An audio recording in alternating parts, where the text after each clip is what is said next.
Hi friends, welcome to my channel. ఈరోజు మనము lemon rice ఎలా ప్రిపేర్ చేసుకోవాలో చూసేద్దాం. దానికోసం రైస్ నేను వేడిగా చేసుకొని ఇలా గిన్నెలోకి తీసుకొని పక్కన పెట్టుకున్నాను. రైస్ అనేది పొడి పొడిగా ఉండేటట్టు చూసుకోండి, అప్పుడే మనకి టేస్ట్ చాలా బాగొస్తుంది. అలాగే నిమ్మపండు రసం తీసుకొని ఈ విధంగా గింజలు లేకుండా యాడ్ చేసేసుకోండి. గింజలు యాడ్ చేస్తే కనుక మనకు తినేటప్పుడు పంట కింద తగిలితే అస్సలు బాగోదు.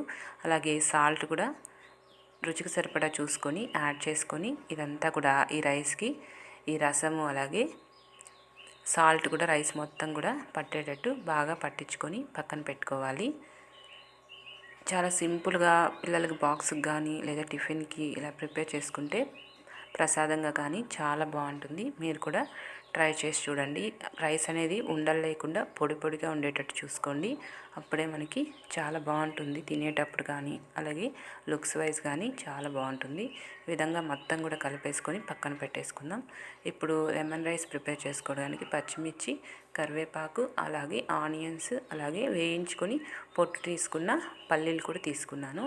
ఇప్పుడు ప్రిపరేషన్ కోసం స్టవ్ మీద పెనం పెట్టుకొని ఇందులో ఒక 2 టేబుల్ స్పూన్స్ కంటే ఎక్కువగా ఆయిల్ యాడ్ చేసుకోండి. ఆయిల్ హీట్ ఎక్కిన తర్వాత ఆవాలు, ఉద్దిపప్పు, పచ్చెనగపప్పు యాడ్ చేసి ఇది ఫ్రై అయిన తర్వాత పచ్చిమిర్చి, కరివేపాకు, ఆనియన్స్ యాడ్ చేసుకోండి. ఆనియన్స్ అనేది ఆప్షనల్, మీకు ఇష్టమైతే యాడ్ చేసుకోవచ్చు, లేదంటే స్కిప్ చేసేసేయండి. ఈ విధంగా యాడ్ చేసి ఇదంతా బాగా ఫ్రై అయ్యేటట్టు ఫ్రై చేసేసుకుందాము. ఇక్కడ చూసారుగా ఇలా ఫ్రై అయిన తర్వాత మనం తీసుకున్న పల్లీలు కూడా ఇందులో యాడ్ చేసుకుందాం. పల్లీలు ఆల్రెడీ వేయించుకొని పొట్టు తీసుకున్నాం కదా, ఎక్కువసేపు వేగాల్సిన అవసరం ఉండదు. ఇందులో యాడ్ చేసి 1 నిమిషం పాటు వీటిని కూడా వేయించుకొని కొద్దిగా ఇంగువని కూడా యాడ్ చేసుకుందామండి. ఇంగువ చాలా బాగుంటుంది పులిహోరలకు కానీ లెమన్ రైస్లకు కానీ. ఇంగువ చాలా టేస్టీగా ఉంటుంది. ఇంగువని కూడా యాడ్ చేసి ఇది కూడా బాగా కలిసేలాగా ఒకసారి మొత్తం కలిపేసుకొని ఫైనల్గా పసుపుని కూడా యాడ్ చేసేసుకుందాము. ఈ విధంగా పసుపును కూడా యాడ్ చేసి ఇది కూడా బాగా కలిసేలాగా ఒకసారి కలిపేసుకుందాం. ఈ విధంగా చక్కగా కలిపేసుకొని స్టవ్ ఆపేసుకొని పక్కన పెట్టుకున్నాం. లైట్గా నేను ఇక్కడ సాల్ట్ని కూడా యాడ్ చేస్తున్నానండి. తినేటప్పుడు ఈ పోపు అంతా కూడా చప్పగా లేకుండా ఉండడానికి. ఆల్రెడీ లెమన్ రైస్లో మిక్స్ చేసేటప్పుడు కూడా యాడ్ చేసాము, చూసుకుని యాడ్ చేసుకోండి. ఈ విధంగా మొత్తం కూడా మిక్స్ చేసుకున్న తర్వాత స్టవ్ ఆపేసుకొని దీన్ని తీసేసి పక్కన పెట్టేసుకుందాము. ఈ విధంగా పక్కన పెట్టుకొని ఇందాక మనము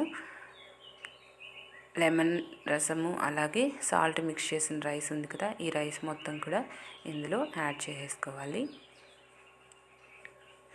ఇందులోకి యాడ్ చేసి ఇదంతా కూడా బాగా కలిసేలాగా మొత్తం కూడా కలిపేసుకోండి.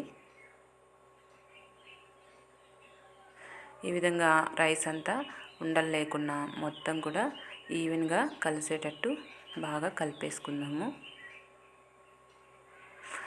ఇక్కడ పోపు అంతా కాలుతూ ఉంది కదా, దానికోసమని గరిటతో కలుపుతున్నాను, లేదంటే మీరు చేత్తో కలిపేసుకోండి. చల్లగా అయిన తర్వాత పర్ఫెక్ట్గా మిక్స్ అవుతుంది.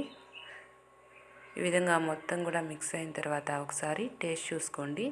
సాల్ట్ ఏమైనా తగ్గింది అనిపిస్తే లైట్గా యాడ్ చేసుకొని ఒకసారి మొత్తం మిక్స్ చేసుకొని సర్వ్ చేసుకుంటే ఎంతో టేస్టీ అయినటువంటి లెమన్ రైస్ మనకి రెడీ అయిపోతుంది. లంచ్ బాక్స్లో కానీ టిఫిన్గా కానీ అలాగే ప్రసాదంగా కానీ చాలా బాగుంటుంది. మీరు కూడా ట్రై చేసి నా వీడియో నచ్చితే నా ఛానల్ని తప్పకుండా సబ్స్క్రైబ్ చేసుకోండి. Bye friends.